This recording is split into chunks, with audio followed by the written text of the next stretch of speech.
Binuksan ng lalaking ito ang kanyang baunan para tingnan.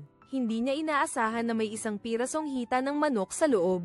Kaya agad siyang lumingon at sinabi sa may-ari ng tindahan, "Isang baunan lang ng kanin at gulay na 2 yuan ang kailangan ko." Pagkarinig nito, napatawa ang may-ari at sinabing, "Sa ganda ng pananamit mo, siguradong isa kang malaking boss, bakit mo pinahihirapan ang sarili mo?" Ngunit nagpumilit pa rin siyang tanggihan ang hita ng manok, kaya napilitan ng may-ari na alisin ang hita ng manok. Tapos, humingi pa ako ng isang sandok ng ginisa gulay matapos kong makipagtawaran sa may-ari. Nagsimula na akong umupo para tikman ang aking murang pagkain. Hindi ko inaasahan na makikita pala ito ng ina ng dating nobyo ko. Dahil sigurado siya na ako ang pumatay sa kanyang asawa. Kaya noong taong iyon, nagpumilit siya na hindi niya kami papayagang magkita. Sa sandaling ito, napansin na rin ng binatilyong nakaupo sa harap nila ang presensya ko. Kaya dumiretso siya sa akin, nagpanggap na mataas at makapangyarihan, at pagkatapos ay hinamak. Kinukutya niya ang kahirapan ko, pero hindi ko nalang pinansin at biniro ko siya. Ang sarap nga naman maging mayaman, isang kainan lang, daan-daan na. O kaya naman, ilibre mo ako. Sinong mag-aakala na sa pagkakataong ito? Magiging kalmado siyang papayag. Itinuro ang loob ng restaurant, at sinabing, "Tara, may gustong manlibre sa'yo." Nang makita niyang malinaw kung sino ang nakaupo doon, bigla siyang natigilan, pagkatapos ay nanginginig na binuhat ang baunan niyang 2 yuan na kinakain pa. Pumasok siya para bumati. Nakita niyang tahimik lang na nakatitig si Madam. Nakatitig sa baunan niya, kaya napangiti na lang siya at nagpaliwanag. Kahit na 2 yuan lang ang pagkain, hindi dapat sayangin. Hindi ba? Pero hindi niya pinapansin ang mga sinasabi mo. Sa halip, nakikipag-usap at nakikipagtawanan siya sa batang amo na katabi niya. Hanggang sa magsimula ng kumain ng buong pamilya, pinipili niya lang ang pagkain para sa 2 tao. Hindi man lang siya sumulyap sa iyo kahit isang segundo. Hindi na matiis ng girlfriend mo ang nakakahiyang atmosphere na iyon, kaya nagligpit siya ng gamit at balak na lumabas muna. Pero hinarang siya ng kanyang ina. Nang makita mo iyon, nagpatuloy ka sa pagsasabi sa kanya tungkol sa iyong determinasyon, na muling itayo ang pagawaan ng sasakyan dahil kahit ano paman, iyon ang kanyang puso at kaluluwa, na ipinagtanggol ng guru mo gamit ang kanyang buhay. Nang marinig niya iyon, nagalit siya at hinampas ang mesa. Nagngangalit ang kanyang ngipin habang sinasabi sa iyo, "Noong taong iyon sinabi mo sa akin na kaya mong alagaan si Shen Xia. Tapos, bigla mong hinayaan na mabaygo ang proyekto sa pagbid. Ang pagsisikap ng asawa ko sa buong buhay niya ay gumuho rin. Sabihin mo sa akin, saan ako kukuha ng dahilan para magtiwala sa mga walang kwentang salita mo? Ngayon nakikita kong nawawala ang liwanag sa iyong mga mata." Idinagdag pa niya ang isang masakit na salita, "Chang'an, pinatawag kita ngayon para lang sabihin sa iyo ang isang bagay. Ayokong makita ka pang muli, lumayo ka na. Huwag mo nang ipakita ang pagmumukha mo sa akin." Pagkatapos sabihin yun, umalis silang tatlo, iniwan akong kumakain ng mga tira-tirang pagkain sa mesa. Sa puntong ito, hindi na rin mapigilan ni Chang'an. Ang sama ng loob niya, tumulo na lang ang mga luha niya na parang ulan. Muling bumalik ang mga alaala, 20 taon na ang nakalipas noong kasagsagan ng kanyang karangyan. Nagdesisyon si Chang'an na magbitiw sa Zin para bumalik at magtrabaho sa pabrika ng sasakyan ng militar. Ang araw ng kanyang pagbibitiw ay siya ring araw na kukuha ang pabrika ng sasakyan ng mga bagong graduate na estudyante para magtrabaho dito, at kasama pa roon ang kanyang matalik na kaibigan, para sorpresahin ang kanyang kasintahan pagdating pa lang sa istasyon ng tren. Nagmadali siyang pumunta sa tindahan ng ice cream, para bilhan siya ng isa at maingat na binalot ito ng tela para hindi matuno. Hindi niya inaasahan na pag-alis niya, mabubunggo siya sa isang magnanakaw. Nahulog sa lupa ang pang-ipit ng pera niya dahil sa mandurukot. Nang makita niyang nahuli siya, walang pakundangan niyang binabalaan si Chang'an. Huwag daw makialam at tumakbo palayo. Sa propesyonal niyang pagtalon sa mga hadlang, halata namang matagal na siyang nagtatrabaho sa ganitong industriya. Pero sa pagkakataong ito, nagkamali siya ng binangga. Isang retiradong sundalo na may mahusay na record tulad ni Chang'an. Paano niya hahayaang makatakas sa harap niya ang isang magnanakaw na naghahasik ng lagim? Nang handa na siyang hulihin ito, isang pamilyar na boses ng babae ang umalingaw-ngaw.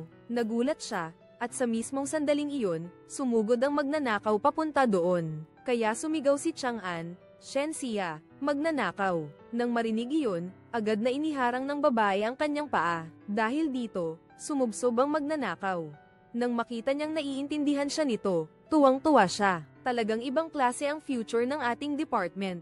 Ang bilis kumilos, ibang level. Nang akmang yayakapin na sana siya ni Chang'an, nagsimulang sumigaw ang dalawa niyang kasamahan. Sir, sinuri na po naming mabuti, pero hindi pa rin namin makita ang wallet ng ninakawan. Kaya kinailangan niyang isantabi ang kanyang gustong gawin. Nagmamadali siyang pumunta para siguraduhin na hindi siya huhuli ng maling tao. Kaya maingat siyang tumingin sa paligid kung may kainahinala. Sa pagkakataong ito, isang babaeng nakasuot ng trench coat, na pula ang nahagip ng kanyang mata.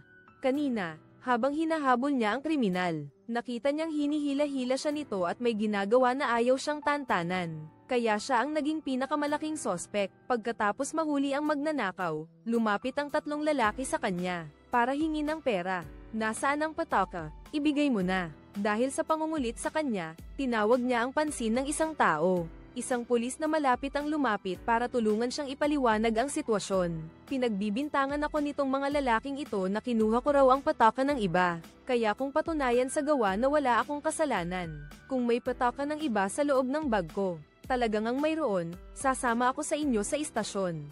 Kung wala, dapat ninyong arestuhin. Ang tatlong yan sa paninirang puri at paglapastangan sa aking pagkatao. Pero laking gulat niya nang pagbukas niya ng bag, may mga pataka nga sa loob. Labis itong ikinatuwa ni Chang'an.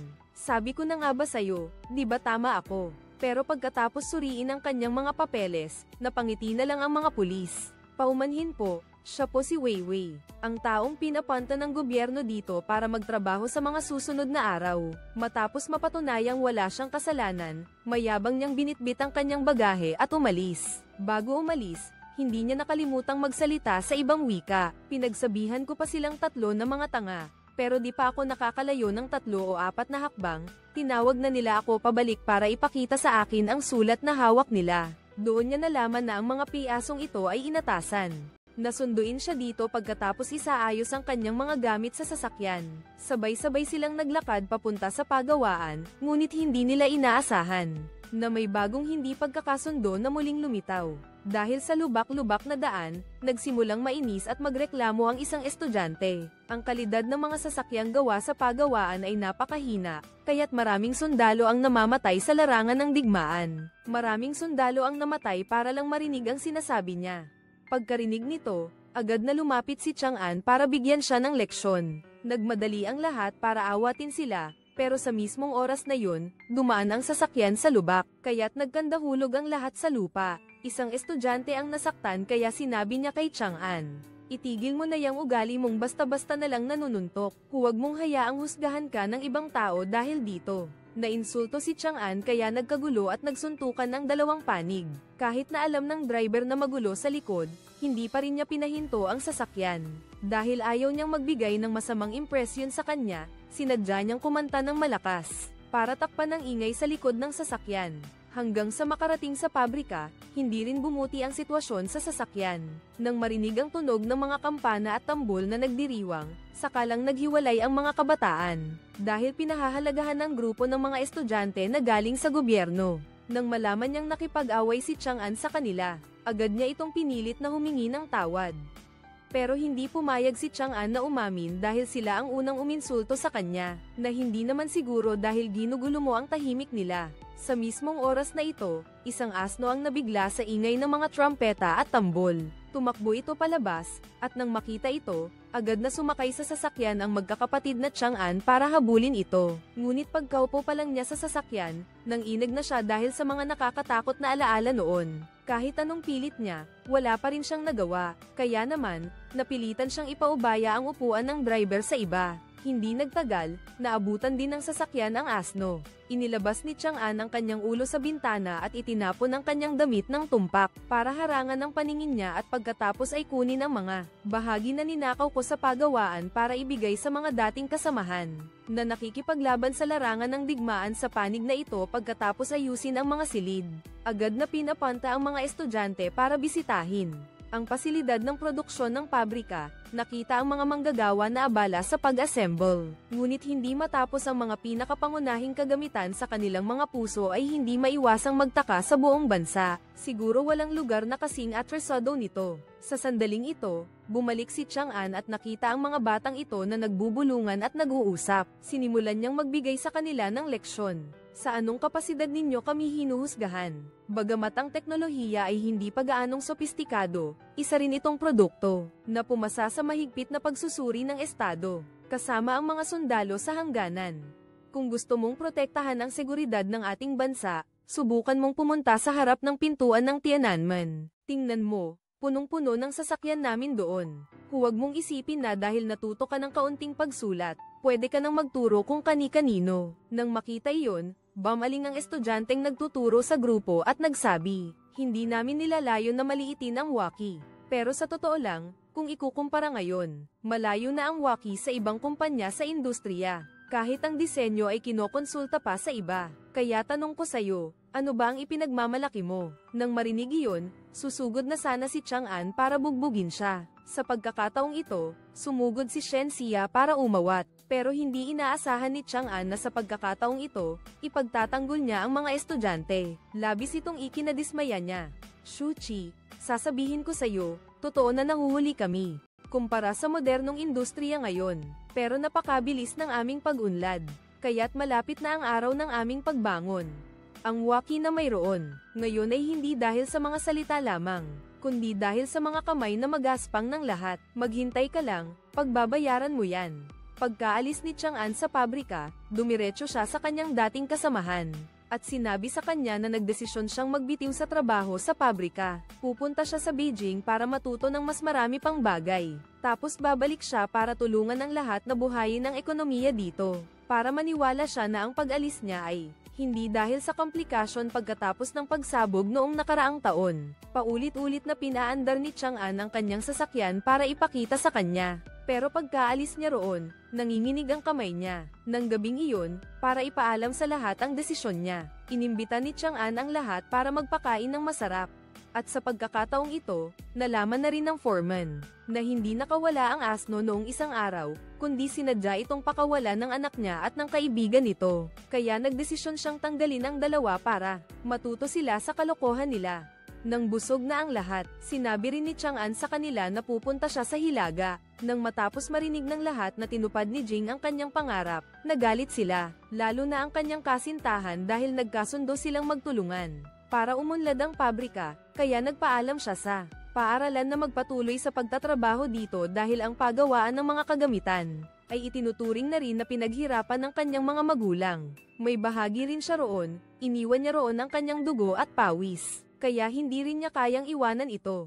Nang malaman nilang hindi aalis si Shen Xia, nagsimulang kumbinsihin ng lahat si Chang'an. Pero ayaw niyang magpatinag, kaya lahat ay inis na inis sa kanya. Nang iwan sa usapan, sige, di na tayo bati. Pero hindi nila alam na kahit gustong-gusto niyang umalis, hindi siya papayagan ng tadhana. Kinabukasan, ipinatawag ng supervisor ang lahat ng empleyado at opisyal ng pabrika para sa isang madali ang pagpupulong para maghanap ng paraan para iligtas ang sarili mula sa pagkalugi. Dahil kinansela ng militar ang kanilang mga order para sa mga light truck, kaya sa ngayon, wala na silang anumang kita.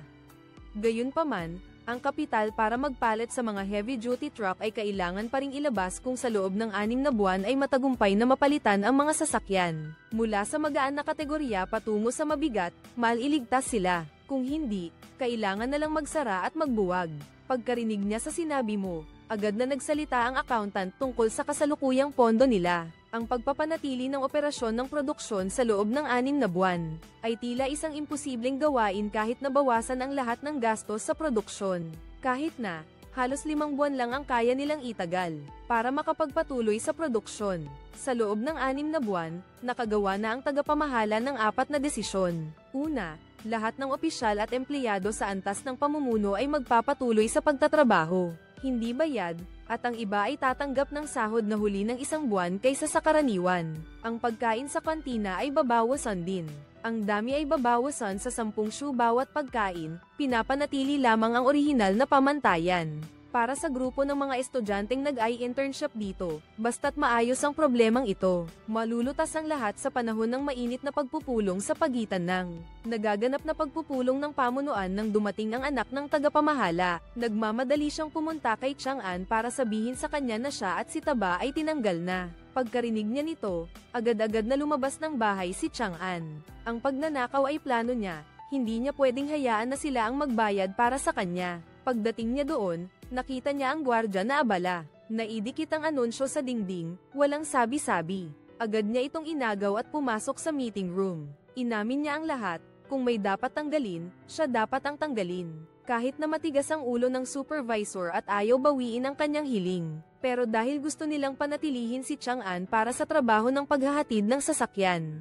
Kaya medyo nagpakumbaba ang sekretarya. Ikinalulungkot niya na dahil sa sertipiko ni Kia, hindi niya maaprubahan ang alok na ito. Dito naman, nang matuklasan ng mga manggagawa na binawasan ang kanilang rasyon, nagalit sila. Nagtratrabaho sila ng todo maghapon, pagod na pagod, tapos kulang pa sa kanila ang pagkain. Samantalang ang mga estudyante, naglalaro lang buong araw. Si Kia naman, nakakakain ng karne at isda, kaya nag-aklas sila. Tapos nagpunta sa munisipyo para ipaglaban ang karapatan nila. Nakita ko na kahit anong gawin ng foreman, ayaw pa rin nilang makinig. Kaya nag-usap-usap ang mga estudyante na magtiis na lang para mapanatag ang kalooban ng mga tao. Sige na nga, kaya nag-report sila sa nakatataas. Simula ngayon, kung anong kinakain ng lahat, yun din ang kakainin nila. Kakaunti pa lang ang katahimikan, sumigaw na naman ng isang binata, ibinubuhos ang kanyang sama ng loob.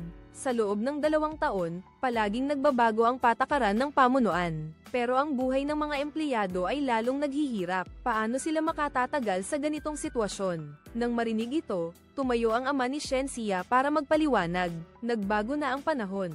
Hindi na kailangan ng militar ang mga sasakyang may mababang kapasidad.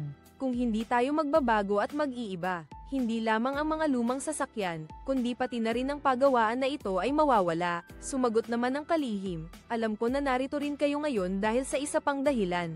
Iyon ay ang sahod. Hindi lang kayo ang nahihirapan. Pumunta kayo sa accounting para malaman ninyo kung anong ginawa ng management sa loob ng 3 buwan nang walang sinasahod. Kahit na sa susunod na 3 o 4 na buwan, ganito pa rin ang sitwasyon. Kaya nila kailangang magpatupad ng mahihigpit na patakaran ay dahil wala na silang gaanong pondo ngayon. Para malampasan ang mahirap na panahon, kailangan nilang maghigpit sa paggastos, para mayroon pang ipuhunan sa proyektong ito ng reforma. Pagkatapos, binanggit ng sekretarya sa foreman ng isang solusyon para magkaroon ng pera. Para malampasan ang kasalukuyang sitwasyon, maaari silang mag-organisa ng isang panloob na pangangalap ng pondo. Kung sinong may pera, mag-abuloy ng pera. Kung sinong may pagkain, mag-abuloy ng pagkain. Basta malagpasan lang natin itong mahirap na panahon, babayaran nila kayong lahat ng nararapat, sa pagpayag ng 100% ng mga naririto. Nagsimula na rin ang pangangalap ng donasyon, tig-5 hao kasama ang 10 shoe. Mayroon pang ang handang ibigay ang lahat ng kanilang naipong mga kupon ng pagkain. Gusto ring tumulong ni Chang'an sa pabrika, gusto niyang may magawa, pero dahil sa epekto ng aksidente, nakakaramdam siya ng labis na kawalan ng kakayahan. Kahit na paulit-ulit niyang sinubukan, pero nanginginig pa rin ang kamay niya. Kinabukasan, pagkatapos mag-impake, agad siyang pumunta sa pantalan, pero hindi niya inaasahan na naghihintay na ang mga kaibigan niya sa labas ng gate. Kahit sinabi nilang hindi na sila maglalaro, sa huli, lumambat pa rin ang puso nila pagkatapos ng madamdaming pamamaalam. Sumakay na rin siya sa sasakyan para umalis doon. Sa mismong sandaling ito, dumagsa ang mga bagong estudyante. Akala ni Nang na pumunta sila rito para magpaalam sa'yo. Pero ang sabi nila sa'yo, bilisan mong pumunta sa kalsada, sa kanto ng kalsada at riles para iligtas ang isang truck na naipit doon. Hindi nagtagal, nakarating sila sa lugar ng insidente. Pagkababa pa lang ng sasakyan, nagbigay na sila ng sunod-sunod na utos ng propesyonal. Inutusan ng bawat isa na suriin ang iba't ibang parte, at nagsimulang maghanda ng lubid para hilahin ang truck na naipit palabas doon.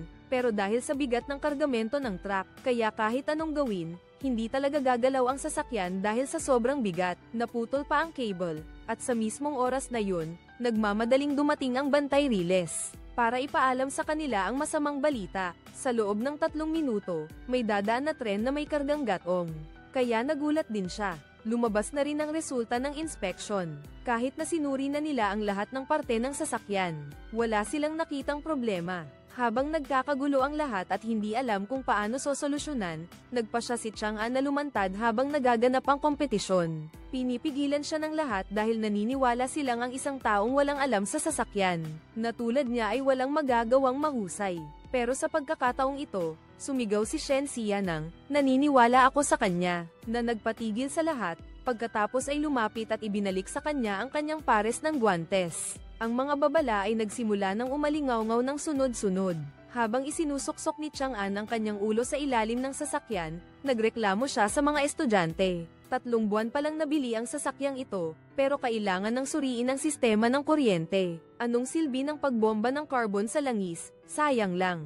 Kung basta na lang susundin ang nasa libro, aabutin tayo ng buong araw. Baka wala ring problema. Pero habang sinusubukang higpitan ni Chang'an ang balbula, biglang umalingaw-ngaw ang busina ng barko na ikinagulat ng lahat. Dali-daling sinabihan si Chang'an na bilisan. Matapos higpitan ang balbula, mabilis na umakyat si Chang'an sa upuan ng driver, at sinabihan ang lahat na sumakay sa sasakyan para umatras sa ligtas na lugar. Pero nang hahawakan na niya ang susi para paandarin ang makina, nanginginig ang kamay niya, naalala niya ang malagim na aksidente sa larangan ng digmaan noon. Muling lumilitaw ng malinaw sa isip niya, kaya labis siyang natataranta habang nalulubog sa masakit na alaala. Ngunit isang pamilyar na boses ang nagpabalik sa kanya sa realidad. Nang makita niya ang nagniningning na mga mata ni Shen Xia, nagdesisyon siyang dapat siyang mabuhay. Kaya naman, buong tapang niyang binuksan ang makina at inapakan ng malakas ang gas para sumugod ang sasakyan. Sa huling segundo nang dumating ang tren, nakalabas ang sasakyan sa ligtas na lugar, at nakita ang tanawin sa harap niya. Alam ni Chang'an na ang bumabagabag sa kanya ay tuluyan nang nawala. Ang insidenteng ito ay nagpabago sa pananaw ni Shuji kay Chang'an. Mula noon, ang alyansa sa pagitan ng pabrika at ng mga estudyante ay nabuo matapos malutas ang problema. Bumalik si Chang'an sa opisina ng foreman para humiling na sumali sa pabrika, ngunit dahil sa sama ng loob sa nangyari noon, gusto niya itong paalisin. Buti na lang at dumating ang secretary. Alam niya na dati siyang mahusay na driver. Sila sa militar kaya pinahahalagahan nila ang talento mo. Sa paghimok niya, binigyan ka ng pagkakataon ng tagapamahala. Basta makapasa ka sa mahirap na entrance exam nila, hindi ka na niya pahihirapan pa kinabukasan. Sa ilalim ng pangangasiwa ng lahat ng manggagawa sa pagawaan, sinimulan ni Chang'an ang kanyang pagsusulit. Pagkarinig niya sa host na sumigaw ng simula, buong tapang niyang binuksan ang susi, pinaandar ang makina, at inapakan ng gas. Nilagpasan ang lahat ng mahihirap na lupain para sa isang espesyal na puwersang nagmamaneho sa larangan ng digmaan tulad mo. Ang mga bagay na yan ay parang candy lang. Tapusin ang mapanghamong ruta ng Chang'an. Paikutin ang sasakyan ng napakaganda. Tapusin ang kanyang kahanga-hangang pagsubok. Nakita iyon, lahat ay pumalakpak at nagdiwang. Tanging ang supervisor lang ang nag-iisip ng malalim, na parang may pinag-iisipan. Pagkatapos ay bumaling siya at sinabi sa host, ang mga kategoryang ito ay mga batayan na dapat gawin ng bawat driver. Para sa isang profesional na espesyalista tulad ni Chang'an, kailangan natin ng isang bagay na mas mapanghamon. Kaya isang bagong pagsubok na para lang sa kanya ang isinagawa. Matapos ikabit sa likod ng sasakyan ni Chang'an ang isang maliit na alambre, naglagay pa sila ng isang poste na may lobo sa gitna ng patio. Ngayon, kailangan niyang mag-isip kung paano niya mapapasabog ang lobong iyon gamit ang alambre para makapasa. Sa huling pagsubok, hindi pa man din nakakapag-isip si Chang'an. Ang sigaw ng pagsisimula ng may-ari ay muling umalingaw-ngaw. Matapos ay adjust ang salamin sa tamang anggulo. Paurungin mo pa atras ang sasakyan para makita ang bola. Tapos, simulan mong kalkulahin kung paano matamaan. Kapag tinamaan ko ang bagay na gumagalaw ng ganito, at pagkatapos kong kalkulahin, titingin ako sa mga hurado. Ngayon, ipapakita ko sa kanila kung ano ang kaya ko. Pagkasabi niya noon, sinimulan niyang paurungin ang sasakyan ng malayo. Sa pagdududa at bulungan ng lahat, si Shuchi lang ang nakatayo sa isang tabi at tumatango, na may malapad na ngiti. Alam niya kung ano ang binabalak ni Chang'an. Pagkatapos ihatid ang sasakyan sa pwestong nakalkulo na, sinimulan ni Chang'an na apakan ang gas para umungal ang makina. Sa sandaling ito, ang tao at ang sasakyan ay tila nagiging isa. Matapos ihanda ang kanyang sarili, buong kumpiyansa niyang hinayla ang gear. Pagkatapos ay inapakan niya ang gas ng malakas para sumugod ang sasakyan pasulong. Pagkatapos ay gumamit siya ng isang cool na pagliko para sumalpok ang bakal sa bola. Sa pagtingin sa kahanga-hangang pagmamaneho sa harap nila, lahat ay lubhang nagulat. Talagang karapat-dapat sa kanyang reputasyon, at ang ngiti ay lumitaw na sa labi ng foreman. Simula sa araw na iyon, siya ay naging isang opisyal na empleyado sa pagawaan. Hinihintay ang paggawa ng kotse hanggang matapos ang kompetisyon. Lumapit si Shensia para yakapin siya, kaya hindi na nila kailangang magkalayo. Sa pagkakataong ito, dumating din ang tatay ni Shensia at si Chang'an para batiin siya sa tagumpay niyang ito. Habang masayang nag-uusap, dumating naman ang nanay niya. Mukhang galit na galit siya. Ang gagaling ninyong mag-ama. Wala man lang kayong sinasabi sa akin tungkol sa mga plano ninyo. Halos madala ko na lahat ng gamit ko sa syudad. Para alagaan ang anak ko. Para ipakita ang pagkadismaya ko. Nang hapon na yun, hindi pa nga niya sila binigyan ng pagkain. Nang makita niyang desidido ang nanay niya, napilitan si Chang'an na sabihin sa kanya ang buong plano niya. Nang malaman niya ang malaking pangarap ng anak niya, napawi rin ang galit niya. Pero dahil akala niya noon na aalis ka talaga, pinakiusapan niya ang kapatid niyang lalaki na maghirap doon. Maghanap ng bahay at makibalita doon. Ngayon, hindi ka na pala pupunta, para na niyang ginawang katawa-tawa ang tiyo mo. Kaya sinabi ng nanay na umalis ka na agad. Tumawag at humingi ng tawad sa tiyo dahil ayaw na niyang suwayin pa ang nanay niya. Pagkatapos niyang kumain, agad siyang tumakbo doon. Tapos, kailangan palang maghatid ng sulat ni Manong Guard. Kaya pinakiusapan niya siyang bantayan muna ang booth. Hindi pa nga nakakaupo ng matagal si Chang'an, tumawag na ang boyfriend ni Weiwei. Kaya kinailangan niyang gamitin ang internal line, para tawagin siya para sagutin ang telepono. Tapos, ilang salita pa lang ang nasasabi niya, umiyak na siya, kaya kumuha siya ng tisyo at pinyunas sa luha niya. Hanggang sa puntong yun, nalaman niyang si Chang'an pala ang nakaupo sa loob, hindi pala matandang lalaki. Kaya ginamit kanyang panangga, tama yan, may iba na ako. Akala ko pa naman mas magaling ako kung ako ang makikipaghiwalay sa'yo. Huwag kang umasa. Ako ang mauuna bago ako umalis dyan. Sinabi mo pa kay Chang'an na iniwan ka. Ayaw mong malaman ng kahit sino, kaya sana huwag kang magsalita. Dito rin nagsimula ang kapalaran ninyong dalawa. Pagka-uwi niya sa bahay, nagdesisyon siyang tanggapin ang alok ng kalihim, at magtrabaho bilang tagasalin para sa kanilang paggawaan ng sasakyan. Kinabukasan, isasagawa ang pagsusuri sa kalidad ng gearbox sa 7 toneladang truck, pero nagkaroon ng problema sa kalusugan ang taong namamahala. Kaya hindi nila natapos ang proyekto. Para mapabilis ang pagtatapos ng proyekto, iminungkahi ni Chang'an kay Shuchi na hayaan siyang tapusin ang natitirang bahagi. Noong una, tumanggi sila dahil kailangan nilang magpaalam sa kanilang mga nakatataas kung papalitan ng driver. Pero sa huli, naisip nila na ang galing magmaneho ni Chang'an. Kaya siguro walang magiging problema. Kaya nilabag nila ang batas at nagpikit mata. Sakto namang paakyat na sila ng sasakyan ng si Weiwei, ay sumulpot at nagdahilang kailangan niyang kumuha ng karagdagang materyales. Para makasabay sa kanila sa sasakyan, mayroon siyang makatwirang dahilan.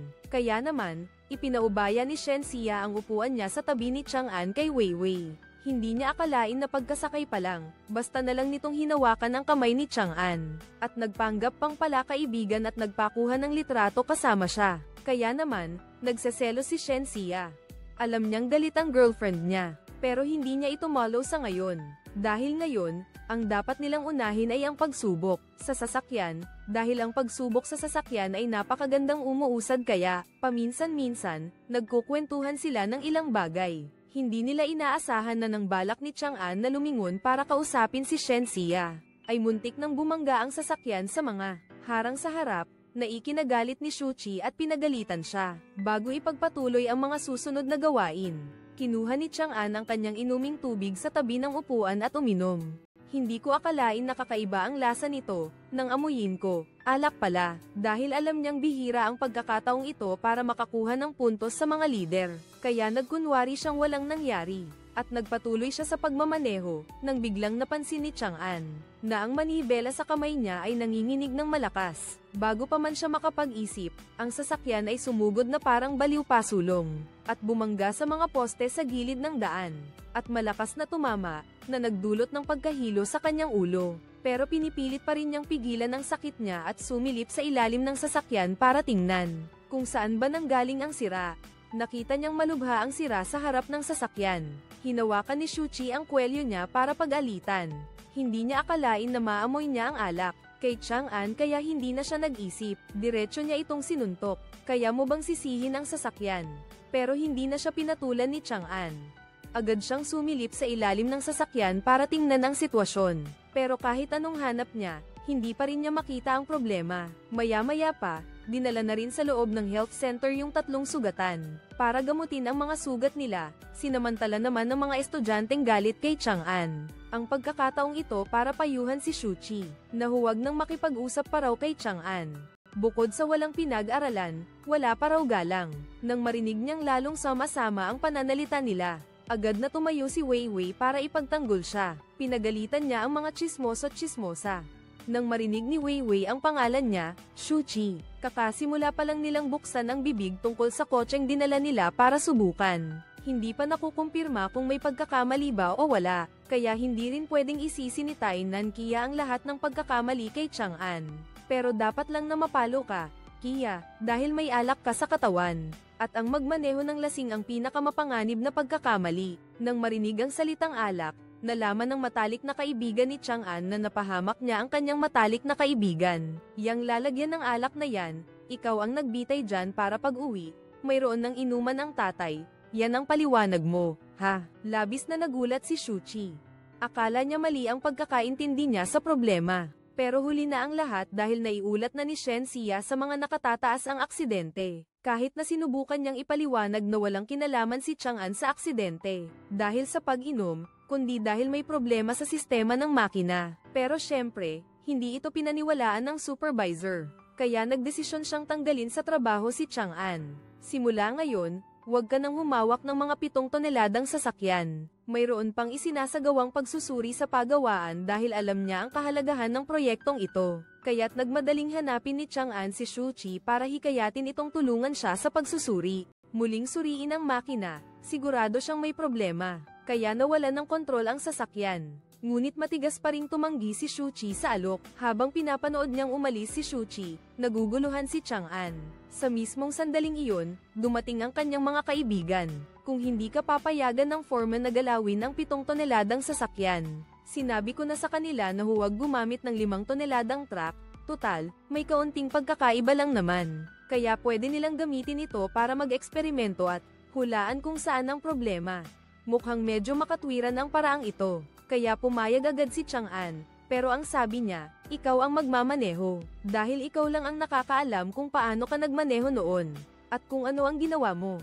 Tuloy-tuloy lang ang takbo ng truck, sa daan ng walang anumang kakaibang problema. Hindi tulad noong nakaraan, hanggang sa lugar kung saan nangyari ang aksidente. Sakto ang pagtapak ni Chang'an sa preno, gaya noong umaga. Pero sa pagkakataong ito, hindi bumangga ang sasakyan nila diretso sa mga tubo, na nagpapatunay na siguradong may diferensya ang sistema ng kontrol ng sasakyan. Ang 7 toneladang Kia, kahit sinasabi niyang hindi siya naniniwala kay Chang'an. Pagkabalik ni Shuqi sa pagawaan, inutusan niya ang lahat na kalasin ang makina, para suriin ulit ang lahat.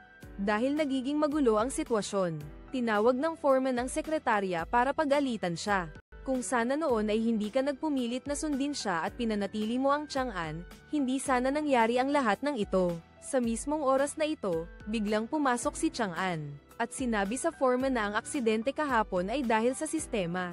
Kailangan nilang magpatawag ng agarang pagpupulong, para maipatupad ang plano ng pagkukumpuni, pero wala nang naniniwala sa kanya. Hindi lang nila itinapon ang kanyang report, balak pa siyang paalisin doon. Pero nagpumilit pa rin si Chang'an na payagan ng mga eksperto, na siyasatin ng mabuti ang problema, dahil sa kanyang pagpupumilit. Galit na galit ang foreman at balak sanang bigyan siya ng leksyon, buti na lang, at napigilan siya ni Shuqi.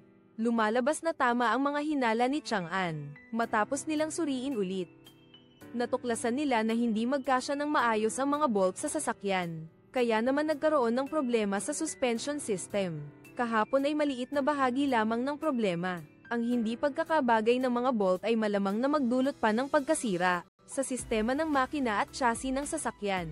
Nang marinig ito, sumeryoso ang mukha ng 2 lider. Dahil sa loob ng 3 araw, magkakaroon ng pagsusuri ang mga lider. At kung hanggang sa oras na yun ay hindi pa rin naayos ang problemang ito, hindi na kailangan pang umabot ng 6 na buwan.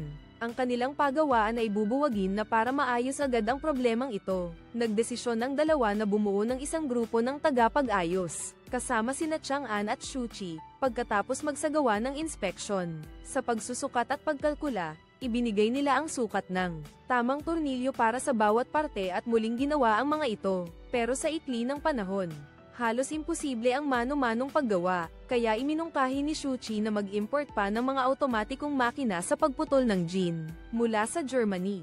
Sa puntong ito, nagsalita ang isang manggagawa, na mayroon din silang ganyang makina sa kanilang pagawaan.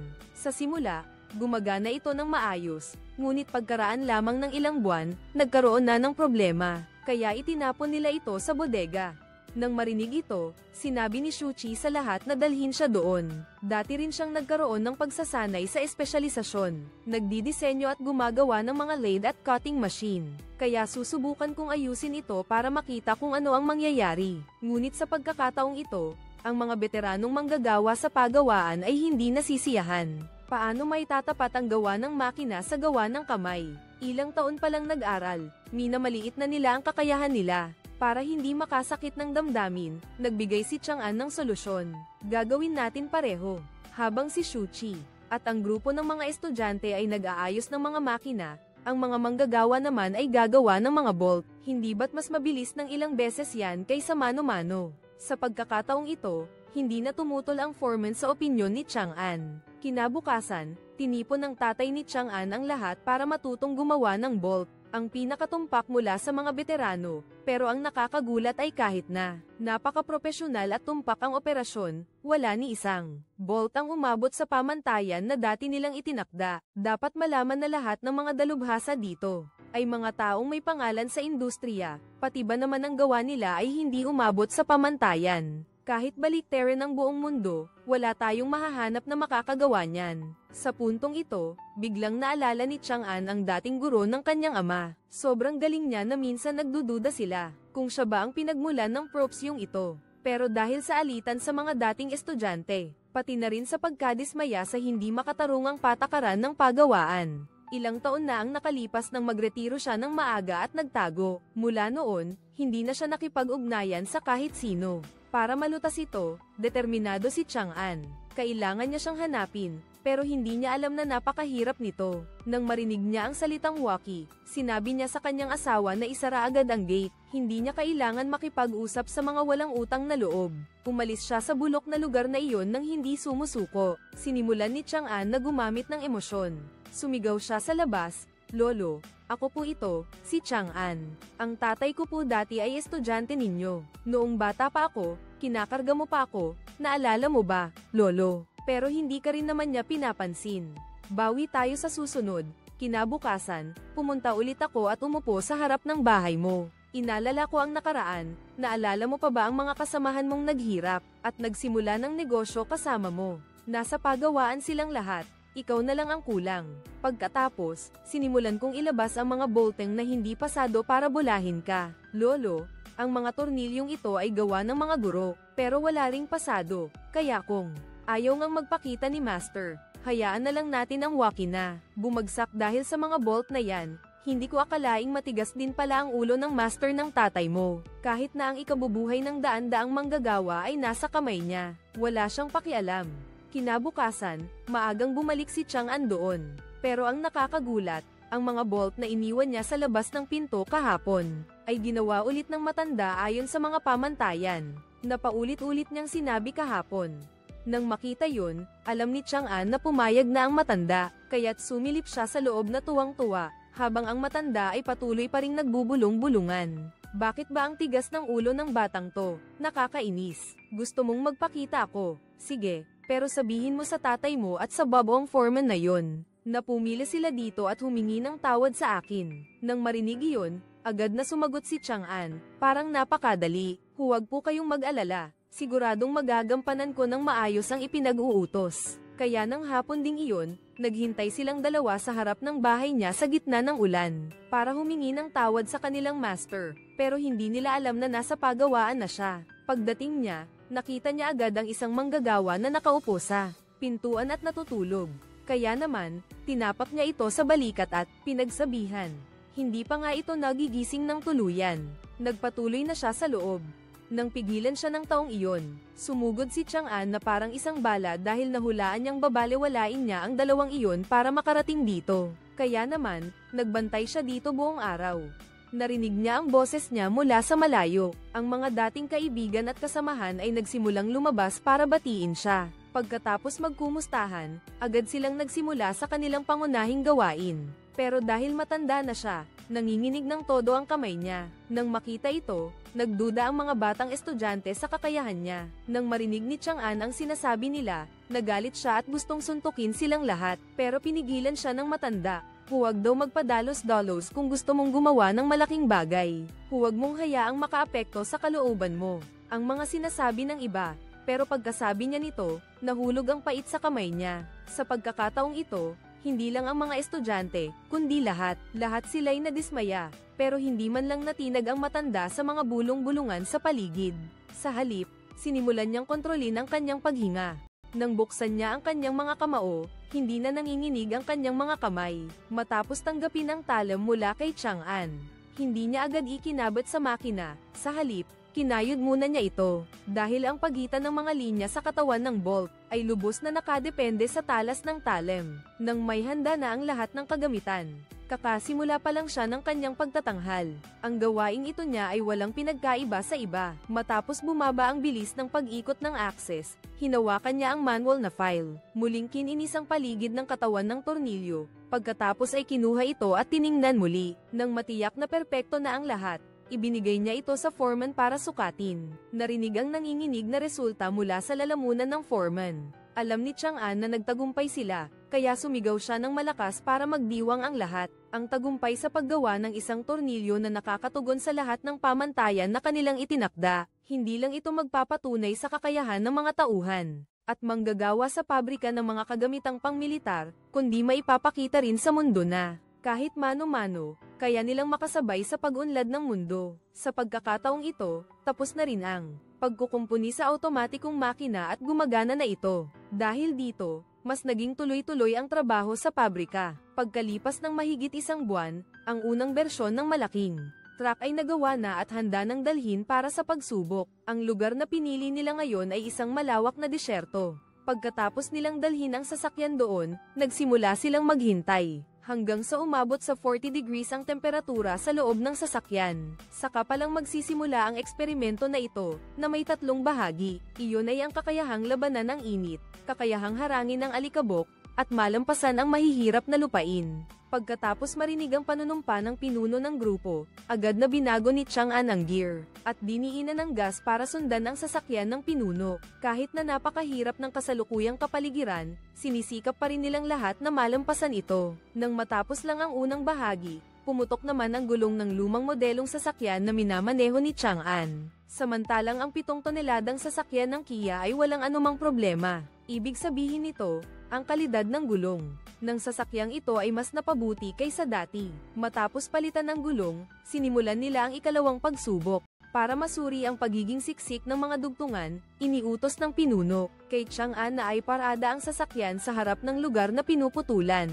Lumilipad ang mga putol na bahagi, at dahil sa komplikadong lupain, walang tigil ang pag-uga ng sasakyan. Si Shen Xia, nagsisimula nang lumabas ang matinding sintomas ng pagkahilo sa biyahe. Nang makita iyon, dali-daling kinuha ni Shuchi ang radyo para sana'y aliwin si Cho Chang'an, pero hindi niya man lang masabi ang kahit anong matinong salita. Nang malapit nang magalit si Shuchi, sinabi naman ni Chang'an na sa gilid ng first aid kit, nakahanda na siya ng gamot para sa sakit ng paglalakbay. Dahil sa proseso ng pagsubok ng sasakyan, dapat unahin ang sasakyan. Kaya hanggang doon lang ang kaya niyang gawin.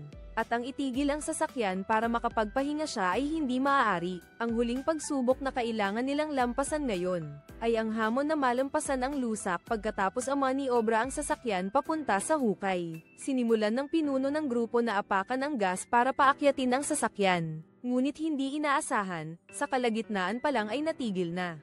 Nang makita ito ng mga nakasakay sa sasakyan, si Chang'an ay nagpanik at balak ng bumaba para tumulong.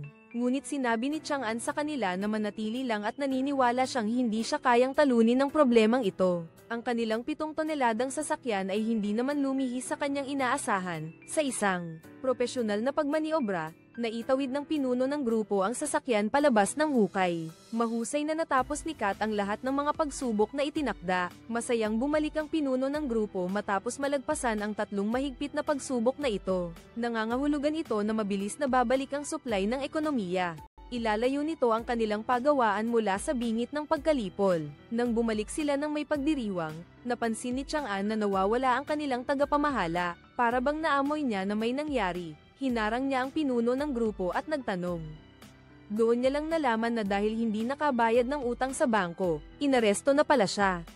Hindi pa siya nakapag-isip, tapos dumating ang mga pulis para ipaalam na mula ngayon, lahat ng kanilang makina ay isasara, bilang collateral, o pera, kaya nagmadaling pumunta si Chang'an para pigilan sila. Kung isasara ang mga makina, paano na ang produksyon? Saan kukuha ng pambayad sa utang? Pero sinabi ni Shuchi sa kanya na ang mga makina ay isa lamang kasangkapan. Hanggat nandito ang mga tao, ano ang ikakatakot? Kaya sa huli, napatahimik na lang si Chang'an. Nanood lang kami habang nilalagyan nila ng selyo ang buong pagawaan. Hindi namin akalain na hindi pa pala doon nagtatapos ang hirap, at habang malungkot nilang tinitingnan ng pintong sinelyuhan. Isa sa kanila ang nakapulot ng tiket ng tren ni Shuji sa lupa. Ilang araw na lang babalik na siya ng Beijing. At hindi na babalik pa dito. Walang tanong-tanong, sinisisi agad siya ng mga Han. Hindi nila alam na ang dahilan kung bakit nagmamadali siyang bumalik ng Beijing, ay dahil pumanaw na ang kanyang lolo. Pag nalaman nila ang totoo, huli na ang lahat. Dinala na ng barko si Shuchi palayo sa kanilang kapalaran. Niyaya ni Chang'an ang kaibigan niya para mag-inom para makalimot. Nabanggit niya ang tungkol sa pagkalugi. Sumigaw ang isang lalaki sa tabi niya. Dapat lang daw sa Ho Chi iyon, kaya nagalit si Chang'an. Balak niya sanang sugurin ang lalaki. Kaya pala ganyan siya kay Hoki, dahil pumunta siya rito para lang bumili ng isang truck na 5 tonelada. Ang kanilang lumang truck para maghakot ng uling. Pero hindi naging kasing dali ng inaasahan niya ang lahat. Sa una, balak niyang tawagan ang kaibigan niyang si Haimai, para humingi ng tulong dahil sa panahong ito, kailangan ng direktiba at pag-aproba para makabili ng sasakyan. Pero dahil ang mga ito ay sasakyang para sa militar, mahigpit ang proseso kaya naisip niyang dumiskarte. Dahil sa koneksyon niya sa anak ng foreman, nang marinig ito ni Haimai, agad siyang pumayag. Kailangan din naman ni Hochi ng pera kaya siguradong papayag din ang tatay niya. Pero hindi ko akalain na nang sabihin ko ito sa tatay ko. Halos bugbugin ka niya dahil labag daw ito sa batas. Pagkatapos marinig ang buong kwento niya, nagbago ang pakikitungo ni Chang'an. Masaya niyang sinabi sa kanya, na kaya niyang solusyonan ito at agad na bumalik para hanapin ang dalawang boss niya. Pero wala sila dahil umalis para maghanap ng pera. Walang tao dito, kaya nagbaka sakali si Chang'an, na matulog doon para hintayin silang bumalik. Sa tamang pagkakataon, dumaan ang boss niya, kaya pinatuloy ka niya sa kanyang silid para makapagpahinga. Sinamantala mo ang pagkakataon para ikwento sa kanya ang buong pangyayari. Pagkarinig niya, sinabi niya sa'yo na matulog ka na.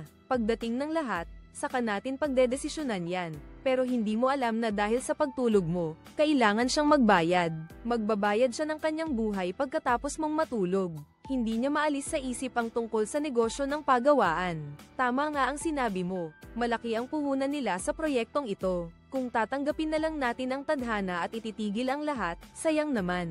Ibig sabihin, basta mo na lang inaprobahan ang pagbenta ng sasakyan sa kanya. Sa ganitong paraan, nagkaroon ng pera ang pagawaan para ipagpatuloy ang produksyon. Sa pagsisikap ng lahat ng kawani, ang unang batch ng 7 toneladang truck ay nakumpleto at naihatid sa hukbo. Tinapos nito ang alalahanin sa ekonomiya ng maraming tao. Hindi nagtagal, ang iskandalo mo ay natuklasan din. Para hindi maapektuhan ang trabaho sa pagawaan, siya na mismo ang umako ng buong responsibilidad. Tinanggap niya ang lahat ng sisi sa harap ng matinding paninisi ng kanyang mga nakatataas. Sa huli, hindi na niya kinaya ang mga salita ng mga tao. Habang ginagawa niya ang huling blueprint, inatake siya sa puso at namatay sa lugar. Ang balitang ito ay parang kidlat na tumama sa mag-ina na sina Shen Xia. Pagdating nila sa bahay, nakita na nila ang kabaong ng kanilang ama. Parang nabiyak sa daan ang kanilang mga puso. Wala nang natira sa kanilang bahay. Sinong lalaki ang kayang tumayo at pasanin ang lahat? Kaya naman nagpaalam si Chang'an sa mga magulang niya, na gusto niyang pakasalan si Shen Xia. Pero hindi nangyari ang gusto niya. Pagkatapos malaman na may kinalaman siya sa pagkamatay ng asawa niya, ang galit sa puso ng nanay ni Shen Xia ay umabot sa langit. Nagsumamo siya kay Chang'an na lumayo sa anak niya. Pagkatapos, tinapos na niya ang ugnayan nila sa pamilya. Dinala niya ang anak niya palayo sa pabrika para manirahan sa ibang lugar. Pagkalipas ng maraming taon, sinikap ni Chang'an na maghanap ng pondo. at mga bagong mapagkukunan ng puhunan para muling itayo ang pabrika ng truck, at panatilihin pa rin ang pangalang Waki noon. Hindi lang yan, sinamantala pa niya ang mga bagong teknolohiya, para gawin ang unang self-driving na sasakyan ng China. Nakita ang pagsisikap niya para mabawi ang mga pagkalugi. Noon, pumayag na rin ang ina ni Shen Xia na ipakasal ang anak niya sa kanya. Mula noon, nagkaroon sila ng napakasayang buhay, magkatabi.